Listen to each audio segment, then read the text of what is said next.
Amis réfractaires, aujourd'hui on est dimanche et comme chaque dimanche, on va faire une revue de presse, sauf que là on est accompagné d'un nouveau petit stagiaire. Il est mignon hein. Bon, techniquement c'est une oie et comme vous pouvez le voir, il y a un truc chelou avec son cou. Et du coup on va voir comment ça va se passer, comment elle va grandir, mais normalement elle va rester avec nous. Mais vu que c'est un bébé, on va pas la mettre dehors et on va commencer cette revue de presse avec une bonne nouvelle. Elle saute partout mon fils. Eh oui. Splotch. Et cette bonne nouvelle, c'est que le pass sanitaire a été refusé par l'Assemblée. La Macronie a cédé face à un sursaut des démocrates du MoDem qui se sont révoltés enfin contre le président et contre le gouvernement. Et ils le disent d'ailleurs très bien, c'est un sursaut de dignité et de démocratie de la part de ces élus. Écoutez ça. Député marcheur. Vous devriez peut-être raser un peu plus les murs plutôt que d'essayer de faire croire que vous avez encore une majorité soudée alors que cette majorité a volé en éclats sur des textes fondamentaux liés aux libertés publiques, liés aux droits du Parlement. C'est une belle histoire hein, ce que je te raconte là. Hein. Sauf que le souci, c'est que quelques heures après, le gouvernement a évidemment refait voter la loi et que le MoDem a évidemment voté cette loi en changeant 2-3 petites virgules comme ça, bon, pas grand-chose. Et après ça, la CNIL a aussi validé le concept du pass sanitaire et du coup, on va se retrouver avec ça. Par contre, ça va être limité sur des rassemblements de plus de 1000 personnes, quelque chose comme ça, et pas sur les trucs de la vie quotidienne, genre le restaurant ou le cinéma. Mais de fait, le pass sanitaire a été accepté malgré toute cette mise en scène des députés MoDem. Il y a un truc très intéressant dans cette histoire, il y a une leçon à tirer de tout ça, c'est que évidemment, si les députés du MoDem ont fait ce spectacle-là, cette mise en scène-là, c'est évidemment parce qu'il y a les présidentielles et les législatives dans moins d'1 an. Et que pour le MoDem, c'est un peu délicat leur position. Parce qu'aujourd'hui, s'il y a des députés MoDem, c'est uniquement parce que Bayrou a fait du chantage à Macron en disant que s'il voulait que Bayrou ne se présente pas, il fallait assurer au MoDem des députés et des postes de ministres. Et en 2017, c'était plutôt crédible d'avoir une candidature de Bayrou, tu vois. Parce que Macron, c'était pas, tu vois, il n'était même pas encore candidat, tout ça. Donc il y avait un rapport de force entre les deux bonhommes. Aujourd'hui, on sait très bien que Bayrou ne va pas se présenter parce qu'il est plongé dans la Macronie, qu'il est là haut commissaire au plan et qu'il ne sert à rien d'ailleurs. Donc pour le MoDem, c'est beaucoup plus compliqué qu'en 2017. Là, ils n'ont rien à faire valoir et ils n'ont rien à faire chanter pour La République En Marche. Donc les députés là, MoDem, ils sont un peu je vais perdre mon salaire de 5000 boules là et même plus si je ne me bouge pas. Et du coup, eux qui ont voté toutes les lois de la Macronie et qui ont fait les pires saloperies, ces mêmes personnes, là, se rebifent parce qu'ils essaient de garder leur poste et ils essaient de montrer à la Macronie qu'ils ont des gros muscles. Ils essayent de montrer que c'est un groupe parlementaire qui n'est pas acquis à la cause de la Macronie et que s'ils veulent avoir un accord, il faudra leur assurer au minimum le renouvellement de leur poste. Voilà. De toute façon, là, tout est conditionné par les présidentielles, absolument tout.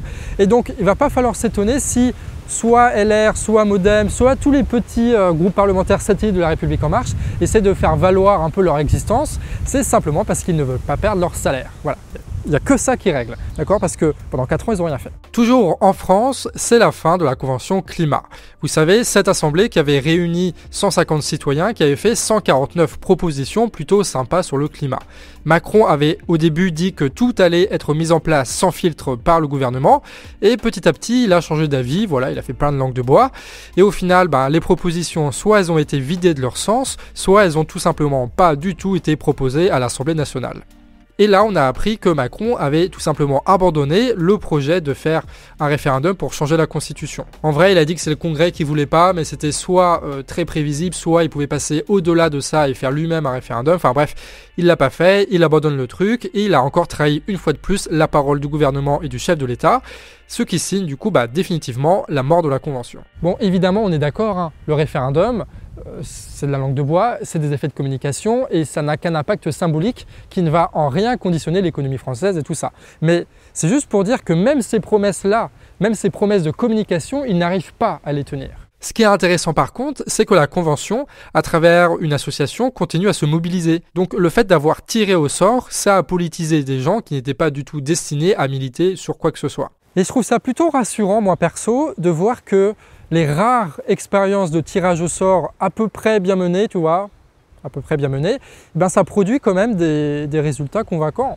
Ça montre bien que si on doit écrire notre prochaine République, le tirage au sort peut et doit même avoir une place centrale dans notre organisation. Au Chili, c'est une élection historique qui a lieu en ce moment, celle d'une nouvelle assemblée constituante accordée par le pouvoir libéral après de nombreuses manifestations il y a 1 an et demi. Même si ça paraît une bonne nouvelle, le monde diplomatique a fait un très bel article en disant en gros qu'il y avait plein de freins en fait à faire de cette constituante quelque chose de révolutionnaire, que c'était quelque chose en fait de très contrôlé par le pouvoir, mais on en parlera la semaine prochaine quand on aura le résultat de cette constituante. Et concernant la Palestine et Israël, comme tout le monde, j'ai vu plein de vidéos sur Facebook, donc je suis tout à fait apte de vous parler de ce conflit qui dure depuis des années et de vous donner une analyse et un avis. Non, en vrai, je connais rien du tout à ce conflit-là, je ne vais pas faire semblant, je ne connais rien au conflit israélo-palestinien, sauf quelques préjugés que vous avez peut-être déjà et qui ne sera pas du tout pertinent de présenter ici. Par contre, je peux vous conseiller une vidéo de Calivision, il a fait ça il y a quelques jours, une vidéo consacrée au conflit israélo-palestinien qui est beaucoup plus intéressante que tout ce que je pourrais faire ici. La Croix nous parle de l'Amazonie. Une étude basée sur des observations satellites a estimé l'évolution des émissions et des captations de carbone dans la forêt entre 2010 et 2019. Résultat, l'Amazonie émet 18% de plus de carbone qu'elle en absorbe, loin donc de cette image de poumon vert. La raison, c'est le changement climatique qui multiplie les sécheresses et du coup fragilise les biomasses et perturbe l'écosystème. Ce qui fait que l'Amazonie accélère dorénavant le réchauffement comme d'autres régions naturelles du monde. Donc le message est clair, il faut continuer à déforester l'Amazonie, c'est la seule solution. Non, c'est pas ça le message. La déforestation joue aussi un grand rôle dans ce retournement de situation, une déforestation organisée par l'État brésilien et accélérée depuis Bolsonaro. Faut dire que c'est quand même quelque chose de rentable. Ils brûlent l'Amazonie pour planter du soja qui finira en export notamment pour la France, et pas pour les véganes, mais pour le bétail industriel qui a donc besoin de terres de l'autre bout du monde pour se nourrir. Une logique économique qui va évidemment s'accélérer avec un futur traité de libre-échange entre l'Union européenne et le Mercosur, dont le Brésil fait partie. Donc évidemment, pour Macron, c'est beaucoup plus facile de critiquer Bolsonaro parce qu'il est d'extrême droite que de remettre en cause la place de la FNSEA dans la société française et de remettre en cause les traités de libre-échange et globalement le libéralisme économique dont Macron est un des rares et des derniers grands défenseurs. Mais tout ça aussi, ça montre qu'on a un impact sur l'Amazonie. Et là, je ne vous dis pas qu'il faut boycotter, non, je vous dis il faut entamer des grandes mesures et des grandes transformations de notre économie et de notre agriculture pour se passer totalement des traités de libre-échange et se passer totalement du soja brésilien. Et ça aura un impact très fort pour ce qui se passe là-bas. Et donc, c'est plutôt chouette. C'est plutôt chouette parce que ça montre encore une fois qu'on a du pouvoir pour transformer des situations même quand c'est à l'autre bout du globe. Un autre article de la Croix, d'ailleurs un peu en bonus, interroge le président d'une fédération d'un peuple indigène d'Amazonie et explique comment, via la déforestation, le trafic et l'agriculture, il y a une destruction de leur écosystème, de leur mode de vie et à moyen terme de leur existence. Il lance donc un appel pour une lutte internationaliste pour préserver à la fois leurs terres, mais qui est aussi un bien commun. Et je vous mets évidemment tout ça en description. Sinon, pour revenir en France et sur la FNSEA, le Sénat vient de voter un amendement pour punir de 45 000 € et de 3 ans de prison toute intrusion illégale dans les élevages. Le tout fourré évidemment dans la loi sécurité globale qui a bon dos. Donc on ne résout pas les problèmes, on empêche juste que ce problème soit visible. Et en plus de ça, tu as aussi la cellule Déméter qui associe la gendarmerie et la FNSEA pour lutter contre tous ceux qui portent une idéologie qui peut nuire au commerce des exploitants qui abusent. Et là on voit qu'en réalité, le gouvernement ne fait que suivre les revendications de la FNSEA et il y aura au moins quelques personnes qui pourront dire merci Macron quand il va partir dans 1 an. Mais évidemment, ce ne sont pas les seuls et tu as aussi Bastamag qui a fait un super article sur le sujet du 440. Un article vraiment aux petits oignons qu'on va parcourir ensemble. Une des grandes questions qu'on ne s'est jamais posées, c'est à qui sont distribués les milliards de dividendes, les 54 milliards de dividendes qui ont été versés encore cette année aux actionnaires du 440. En première place, on retrouve le géant états-unien BlackRock avec 1,6 milliard. Une somme, qui nous l'explique Bastamag, permettrait de financer 35 000 personnels soignants, ou la construction de 42 lycées, ou une aide de 1 000 € par étudiant, ou encore 1200 km de rails TER. Au lieu de ça, le géant états-unien va se renforcer et va pouvoir continuer à jouer un rôle de lobby contre le modèle social en France, notamment en faisant en sorte de détruire nos retraites. Évidemment, si BlackRock a autant de dividendes, c'est qu'ils ont des billes dans énormément d'entreprises, et notamment celles qui versent le plus de dividendes, Total et Sanofi. Sanofi. Donc Sanofi, après avoir totalement échoué à produire un vaccin, Pourquoi ils ont échoué? Parce qu'ils ont totalement détruit la recherche pendant des années avant l'épidémie du Covid-19. Ils ont en plus de ça chopé énormément d'argent public, que ce soit de l'État français ou de l'Union européenne. Et malgré cet échec, cette responsabilité et tout ce pognon public, ils ont donné quasiment 5 milliards d'euros de dividendes. Et le gouvernement laisse faire. Vous vous rendez compte à quel point la Macronie est un paillasson pour les grandes fortunes et ces grandes entreprises? C'est juste démentiel, quoi. Donc à partir de maintenant, il faut être clair, hein, les labos n'ont pas besoin d'argent public pour faire de la recherche. En tout cas, Sanofi n'en a pas besoin parce qu'ils peuvent se permettre de donner 5 milliards d'euros de dividendes. Malgré les aides, malgré leurs échecs. Je dis ça, mais je dis rien, hein, mais ce genre de comportement, une petite réquisition, voilà, bon, je dis ça, mais voilà, comme ça. L'État est lui le second bénéficiaire des dividendes, notamment grâce à différentes institutions financières, genre la Caisse des dépôts, trucs comme ça, mais aussi ses parts dans certaines entreprises comme Renault ou Orange qui ont versé, eux, 2,4 milliards d'euros. Alors que le gouvernement avait annoncé que les entreprises dont l'État est actionnaire ne devraient pas verser de dividendes, car selon eux, et la CFDT évidemment, c'est un signal envoyé pour montrer que la solidarité est partagée par tous et que la valeur est partagée par tous aussi pendant ces temps de crise, patati patata. Donc si c'est faire preuve de solidarité que de demander à ces entreprises de ne pas verser de dividendes et que ces entreprises quand même versent des dividendes, ça veut dire que le gouvernement n'est pas du tout soucieux de la solidarité, du partage de la valeur, etc. Voilà. Maintenant on peut l'affirmer. S'il y a encore des personnes qui avaient des doutes parmi vous, et ben maintenant on peut confirmer, ces gens-là se foutent de la solidarité. Ou ils se font allègrement marcher dessus. Ou les deux. Ou peut-être qu'ils ont été élus pour se faire marcher dessus. C'est peut-être même plus probable comme ça. Sinon, évidemment, tu as Arnaud, Bolloré, Pinault, L'Oréal, Nestlé, enfin bref, tous les gens qu'on admire ici.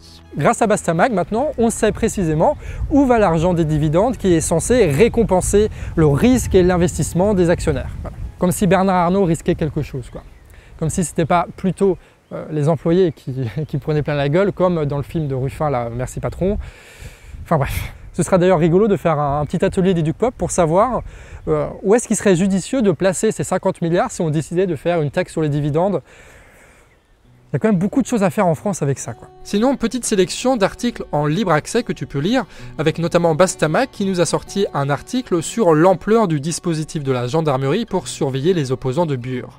Reporters, eux, nous parlent des conséquences des infrastructures énergétiques dites écolo qui provoquent une demande démesurée de minerais rares.